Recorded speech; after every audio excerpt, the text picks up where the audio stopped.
Hello friends, I'm Smita and I blog at Smiling Colors, and today we're stamping and watercoloring.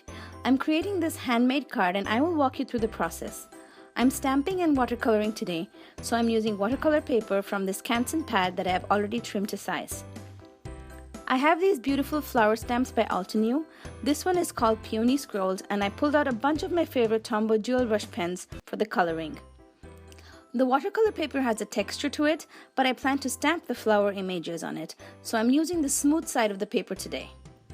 To stamp, you usually use an ink pad, but I wanted a soft, artsy feel for the flowers today, and so I'm creating a makeshift ink pad of sorts here by scribbling color from the Tombow Dual Brush Pens onto a blending palette.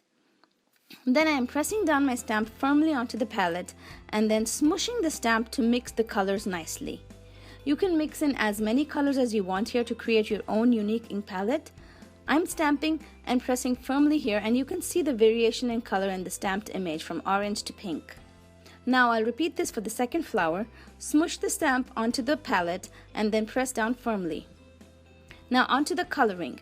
The Tombow Dual Brush Pens are water-based, so I'm picking up the leftover color from my palette and diluting it with water and filling in my petals with color here. You can use any water-based marker for this or watercolor tray itself.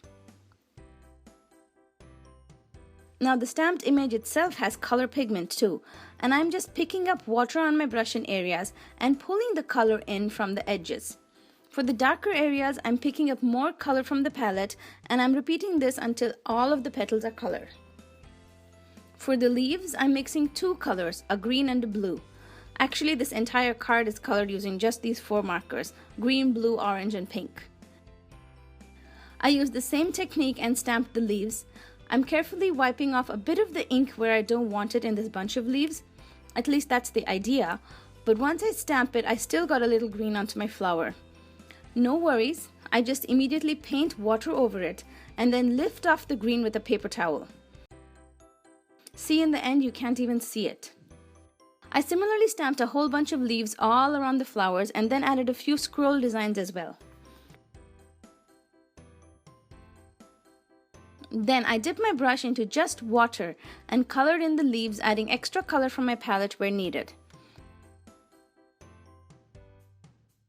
I also added a few more green areas to create some dimension.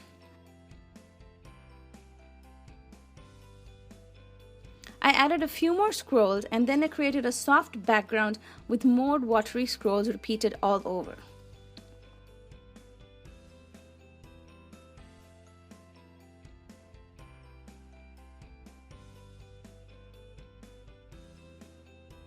To add more depth to the flowers, I'm going in with more pink and orange and adding shadows in areas.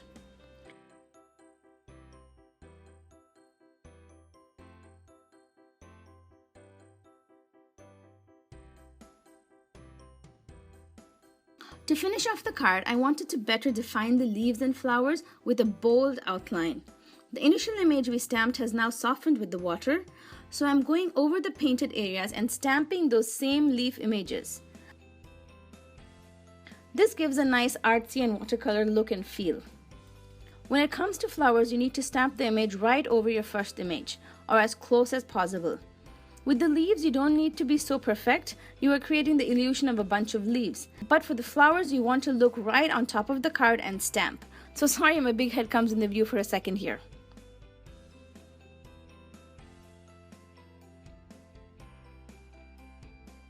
I finished my card by adhering my panel onto the card using some Tombow Extreme adhesive. This adhesive is really strong and it's good for watercolor paper. I also stamped a sentiment, "Many thanks," from another Altenew stamp set. After everything dried, I did go in and add just a few more shadows by applying the marker directly to the paper. The contrast just brings the flower to life. And that's it. Here's a look at the finished card. Since I already had the matching envelope ready, I also added a small flower to the back of it. If you're interested in watercoloring, I'm doing a 100-day watercoloring challenge on Instagram. My username is The Shiny Nest. All the art supplies used in today's video are linked below in the YouTube description box, or you can find them on my blog smilingcolors.com. I also have a giveaway, blog hop details, and much more on my blog, so make sure you stop by. I will leave you today with a playlist containing of all of my coloring videos. I hope you enjoy them. Have a great day.